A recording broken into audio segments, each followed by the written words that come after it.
नमस्कार। आइए बात कर लेते हैं सबसे पहले आपकी कनिष्ठा उंगली की। कनिष्ठा उंगली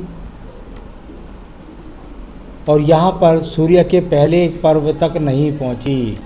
जब सूर्य की उंगली पहले पर्व तक ना पहुँचे तो व्यक्ति अपने जीवन में कई बार जल्दबाजी के कारण नुकसान उठा सकता है।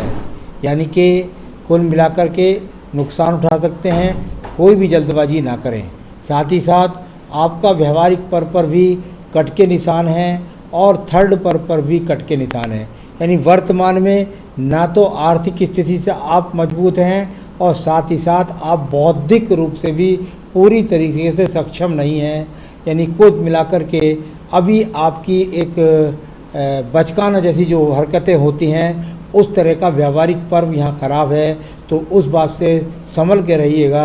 आपको अपने निर्णय क्षमता को मजबूत करना है। अब बात करते हैं सूर्य के पर्व की। सूर्य के पर्व पर जब ये कट के निशान हो जाएं तो ये वो निशान होते हैं जो कहते हैं कि आपके व्यवहार से बदनामी का योग, यानी आपके व्यवहार के द्वारा बदनामी का योग, या ऐसा कह सकते हैं आपके व्यवहार के द्वारा आपके सम्मान में कमी, आपके परिवार में कमी, इस तरीके की स्थितियों को दर्शाने वाली ये आपकी उंगलियों पर जब तक कट है, जब तक ऐसी स्थितियों से आपको बचना होगा। अगली उंगली बात करता हूँ धन के पर्व की उंगली और धन के साथ साथ स्वास्थ्य के लिए। यहाँ ना तो स्वास्थ्य की स्थितियाँ मजबूत है और ना ही धन की स्थितियाँ मजबूत हैं। जब तक हाथ के अंदर ये कट बने रहेंगे आपके ऊपर कर्ज की स्थिति भी बनी रहेगी और साथ ही साथ आपका स्वास्थ्य भी ज़्यादा अनुकूल नहीं रहेगा। अब बात करते हैं आपके एक और पर्व की जिसको बोलते हैं शनि की बृहस्पति की उंगली। और बृहस्पति की उंगली को यहाँ देखता हूँ तो यहाँ पर जो आपका थर्ड पर्व है वो पूरी तरीके से दूषित है। यानी कि ईश्वरीय जो कहते हैं कि भाई ईश्वर का कृपा है आपके ऊपर, वो इस समय कृपा नहीं है, जिसकी वजह से धन के आगमन भी नहीं।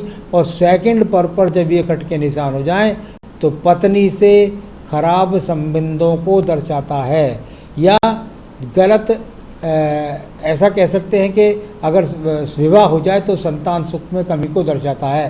कुल मिलाकर के अभी यहाँ पर ये भी स्थितियाँ मजबूत नहीं मिली। तो जब तक ये कट हैं और जो फल मैंने बोले इनका ध्यान रखिएगा। आइए बुध पर्वत की बात करता हूँ। एक रेखा यहाँ मुश्किल से ढूंढी मैंने। जब इस प्रकार की रेखा हो तो आपके द्वारा आपकी स्थिति धन कमाने की मजबूत नहीं है। इतना भी धन आपके पास नहीं है कि आप अपनी मेहनत से, अपनी कमाई से अच्छी स्थिति अपनी बना सकें। तो अभी ये वो स्थिति नहीं। साथ ही साथ संतान की रेखा भी यहाँ पर मौजूद नहीं है। अब आपकी उम्र है क्योंकि 23 साल, यहाँ पर निश्चित रूप से रेखाएं वो बनेंगी और जब वो रेखाएं बनेगी तो धन की स्थिति आप पर उस समय आपके पास में मजबूत होगी। साथ ही साथ संतान का सुख सहयोग मिलेगा। सूर्य पर्वत की बात कर लेते हैं। यहाँ सूर्य पर्वत कुछ अनुकूल स्थिति में है। यानी कुल मिलाकर के इसमें वो रेखाएं उदय हो रही हैं जो कहती हैं कि अगर आप कहीं से भी अपना ध्यान भटका करके ध्यान ना भटकाएं और एकाग्रता के साथ में यदि सरकारी नौकरी की मेहनत करें तो निश्चित रूप से आपको राज्य सरकार की नौकरी मिलने के योग यहाँ हाथ के अंदर बनते हैं। साथ ही साथ अगर राज्य सरकार की नौकरी ना मिले और सही तरीके से मिले तो अच्छे खासे प्राइवेट सेक्टर में सरकारी नौकरी जितनी तनख्वाह मिलती है। तो कुल मिलाकर ये अच्छी रेखाएं हैं और भी आगे उदय होने जा रही हैं। इसका फल का लाभ उठाइए, अपना दिमाग एक तरह लगाइए और जीवन में तरक्की प्राप्त करिए। धन के पर्व के ऊपर बात करता हूँ। 2 पक्की रेखा आपको आज की उम्र में मिल गई। ये रेखाएं हर किसी को नहीं मिलती हैं। आपके पास ये पक्की रेखाएं जब तक जीवन के अंदर है, यानी कि अगर ऐसी ही ये 3 रेखा जीवन में रही तो निश्चित रूप से 55 वर्ष के बाद आपके पास गाड़ी भी होगी, आपके पास मकान भी होगा, आपके पास अच्छा धन भी होगा। अब बात करते हैं बृहस्पति के पर्व की। बृहस्पति के पर्व से कुछ रेखाएं जाकर के दिख रही है यहाँ पर, और एक रेखा जो नीचे से खड़ी है वो बताती है कि पैतृक संपत्ति का मकान आपको मिलेगा। साथ ही साथ आप अपनी बुद्धि से धन कमाएंगे, ये 2 रेखाएं भी बताती हैं। जब ये पूरी पहुंच जाएंगी शनि पर्वत तक तो धन अच्छा कमाना शुरू कर देंगे। इस तरीके से जब ये बिल्कुल पहुंच जाएंगी तो समझ लीजिए धन आना शुरू। अब बात करते हैं हम आपकी हृदय रेखा की। हृदय रेखा बहुत मोटी होकर के चलने वाली रेखा, यानी जब इतनी मोटी हृदय रेखा शुरू से चले तो व्यक्ति मन से ज़्यादा सोचता नहीं है, हृदय से मजबूत भी होता है। यहाँ कुल मिलाकर के इतनी मोटी रेखा होती है तो ये हृदय अंगनी से अच्छे संबंधों के लिए नहीं कही जा सकती। यानी कि आपका पहला सवाल का जवाब मैं आपको यहाँ देता हूँ, लव मैरिज होगी या अरेंज। देखिए यहाँ इतनी मोटी रेखा और यहाँ पर ये क्रॉस का चिन्ह और इससे पहले एक क्रॉस का यहाँ चिन्ह, यानी आपने जब लव मैरिज यदि कर ली तो भाई साहब ज़बरदस्ती आपने कर भी ली ना लव मैरिज, क्योंकि लगता है कि ऐसा व्यक्ति ज़बरदस्ती कर सकता है, इतनी मोटी हृदय रेखा वाला सुनता नहीं है किसी की। तो यदि आपने कर ली तो उससे तलाक भी आपका निश्चित है और या आपका वैवाहिक जीवन बहुत ख़राब हो जाएगा। इसलिए मैं तो आपसे कहूँगा कि आप जो विवाह करें वो लव मैरिज ना करें, क्योंकि ज़बरदस्ती वाली रेखा लव मैरिज की रेखा नहीं है हाथ के अंदर। हाँ, जबरन आपकी बुद्धि भ्रष्ट हो जाए उससे आप गलत काम कर लें, ऐसी बुद्धि रेखा भी है और ऐसी हृदय रेखा भी है।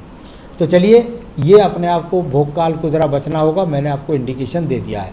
अब बात करते हैं हम यहाँ पर सीधा आपकी मंगल रेखाओं के बारे में। ये मंगल रेखाएँ ये वो रेखा होती हैं जब व्यक्ति के पास होती है तो उसको मकान अपना मिलता है। साथ ही साथ ये साहसिक रेखाएं हैं जो व्यक्ति को कर्म को दर्शाती है, यानी निकम्मे हाथ का जो आदमी का हाथ में देख रहा हूँ वो निकम्मा नहीं है, कर्म करने वाला व्यक्ति है। इस प्रकार की रेखा कर्म के द्वारा सूर्य पर्वत तक जब जाए तो मैं फिर इंडिकेशन देता हूँ कि राज्य सरकारी की नौकरी के लिए यहाँ फिर है। टेक्निकल कार्यों के द्वारा लाभ, मैकेनिकल कार्यों के द्वारा लाभ, तो इस तरह की चीज़ों को यहाँ पर दर्शा रहा है और सूर्य पर्वत से संबंध बना रहा है। यानी मेहनत करिए, नौकरी मिलने के बहुत अच्छे चांस हैं। अब बात करते हैं यहाँ आपकी सीधा बुद्धि रेखा की। बुद्धि रेखा शुरू में बहुत मोटी चली, जब बुद्धि रेखा मोटी चले और बाद में शार्प बारीक हो जाए तो इसको कहते हैं देर से बुद्धि का उदय होना। यहाँ मैं जब देखता हूँ तो मुझको लगता है कि 27 से 28 वर्ष तक आप किसी की सुनने वाले नहीं हैं और उसके बाद आप सबकी सुनेंगे और अपना कैरियर भी तय कर लेंगे और अपनी उन्नति को भी तरक्की प्राप्त कर लेंगे। अभी थोड़ा जिद्द वाली रेखा एकदम ढलवा है तो किसी की अभी सुन नहीं रहे होंगे, स्थिति यहाँ पर बताती है हृदय रेखा भी और बुद्धि रेखा भी। आइए द्वितीय मंगल पर्वत रेखाओं की बात करता हूँ। जब द्वितीय मंगल पर्वत रेखाएं हों तो व्यक्ति अधिक साहसी होता है, यानी कुल मिलाकर साहसी और साथ ही साथ सरकारी नौकरी या नौकरियों से लाभ प्राप्त करने के योग। अब बात करते हैं हम आपकी यहाँ पर ये बौद्धिक क्षमता की छोटी छोटी रेखाएं हैं, अभी इनको कोई संबंध व्यापारिक रेखा से नहीं है, ये बौद्धिक क्षमता की रेखा है। अब बात करते हैं आपकी भाग्य रेखा की। ये देखिए चंद्र पर्वत को देखता हूँ तो चंद्र पर्वत पर किसी भी प्रकार का ऐसा चिन्ह नहीं है जिससे ये कह सके। ये थोड़ा नीचे वाले दो रेखा जो खड़ी है ज़रा बुरे लोगों से बच के रहें, जिनके आचार विचार खराब हों उनसे बच कर के रहें, वरना आपको बदनामी का सामना करना पड़ सकता है। ये दो रेखा जो नीचे की तरफ है, चंद्र पर्वत अनुकूल है, कोई मानसिक रोग नहीं, कोई टेंशन रोग नहीं, कोई शारीरिक रोग नहीं।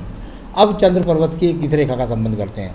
यहाँ इस चंद्र पर्वत से जब रेखा निकले तो दुनिया की कोई ताकत नहीं है, आपका भविष्य बनेगा घर से दूर जा कर के। यानी आप घर से दूर जाकर जब तक नहीं जुड़ेंगे तब तक आपके जीवन में तरक्की प्राप्त नहीं होगी, इस प्रकार का दिखलाने वाली रेखा।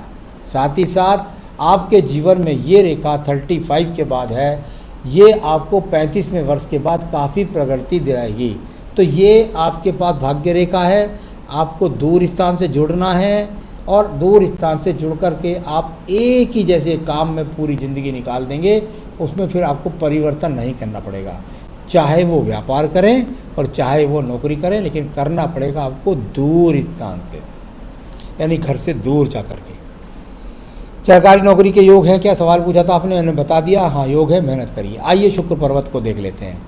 शुक्र पर्व यहाँ पर यदि देखता हूँ तो ये अपने आप में 4 खाने जैसी स्थिति को, यानी कुल मिलाकर के कुछ एक्स के चिन्ह भी हैं, यानी कुल मिलाकर साधन की स्थिति आपकी कमाई से वर्तमान में नहीं दिखती। तो ये स्थिति अच्छी नहीं है, ज़्यादा इसको की दिखता है। चलिए अब बात करते हैं आपकी संजीवनी रेखा की। मंगल रेखा ये व्यक्ति के पास होती है तो सब मुसीबतों से निकाल लाती है। तो ये अच्छी रेखा है आपके पास में जो आपको सभी मुसीबतों से बचा लेती है आपको। अब बात करते हैं संतान रेखा की। आपके हाथ के अंदर संतान रेखा नहीं है, यानी कुल मिलाकर ये पत्नी के हाथ से पता लगेगा कि संतान है या नहीं है। अब बात कर लेते हैं इसके बाद में आपके आयु रेखा की। ये आयु रेखा और बहुत मजबूती के साथ 75-76 वर्ष तक है, आगे भी रेखाएं बढ़ती रहती हैं, तो किसी प्रकार की चिंता की ज़रूरत नहीं है। तो अब तीसरा सवाल है आपका व्यापार के योग हैं। देखिए, आप व्यापार करें या नौकरी करें, जब तक घर से बाहर नहीं जाएंगे, जब तक आपके जीवन में सफलता नहीं है। जो चीज़ एक बार पकड़ लेंगे वही आपके जीवन में आपको तरक्की तक ले जाएगी। पहली मैं कहूँगा कि आप सरकारी नौकरी की तैयारी करिए और आपको सफलता मिल सकती है, लेकिन एकाग्रता आपको रखनी होगी। धन लाभ या हानि, अभी से आप धन लाभ और हानि के चक्कर में पड़ गए हैं। अभी तो आपकी स्थिति यहाँ धन कमाने की पैदा ही नहीं हुई है, लेकिन स्थिति आपकी भाग्य रेखा अच्छी है, आपके पास मंगल रेखा भी है, आपका पर्वत बृहस्पति भी ठीक है, आपका पर्वत शुक्र भी है। किसी के आगे हाथ नहीं फैलाना पड़ेगा। अच्छा खासा धन अपने जीवन में आप कमाएंगे, जो आपकी सारी जीवन की पूर्ति करेगा। तो चलिए, ये मैंने बता दिया। या कुछ पूछा आपने, या कुछ और तो कोई बुरा आदमी नहीं हो आप, बस थोड़ा सा आपको बुद्धि से सही निर्णय लेना है और तरक्की करनी है। आइए मैं बताऊंगा आपको आप क्या करें जिससे आप सरकारी नौकरी में तरक्की प्राप्त कर सकें। इसके लिए आपको प्रतिदिन अपनी पूजा में रोज़ाना आदित्य हृदय स्रोत पढ़ना होगा। यदि आप आदित्य हृदय स्रोत रोज़ाना पढ़ेंगे और यदि 3 बार पढ़ लेंगे तो आपको निश्चित रूप से सरकारी नौकरी मिलेगी। और मेहनत करें और साथ ही साथ सूर्य देव को जल दें। एक तो आपको आदित्य हृदय स्रोत पढ़ना है, दूसरा आपको सही निर्णय लेनी है। तो सही निर्णय के लिए मैं कहूँगा आप संकटनाशन गणेश स्रोत भी पढ़ें। तो बस इतना करें, जीवन में सुखी रहें, यही मेरी शुभकामनाएं हैं। नमस्कार।